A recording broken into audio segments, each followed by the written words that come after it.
Hello नमस्कार. आज बनवले आहे मटकीचा रस्सा. बघू शकता तुम्ही. त्याचबरोबर आहे चपाती. थोडीशी बनवली आहे आपण भजी, ती तुम्ही पाहू शकता. कुरकुरीत अशी झालेली आहे. आणि त्याचबरोबर आहे भात.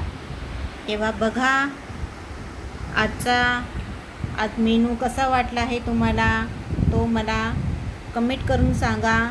आणि हो, लाईक सबस्क्राईब करायला विसरू नका. पुन्हा भेटूया नवीन रेसिपीमध्ये. धन्यवाद. लाईक आणि सबस्क्राईब आणि शेअर करायला विसरू नका. बघा, अजूनही तुम्ही बघू शकता मटकीचा असा झणझणीत रस्सा बघू शकता. त्याचबरोबर जोडीला भजीही पाहू शकता तुम्ही. कसा वाटला कमेंट करून सांगा. Bye bye.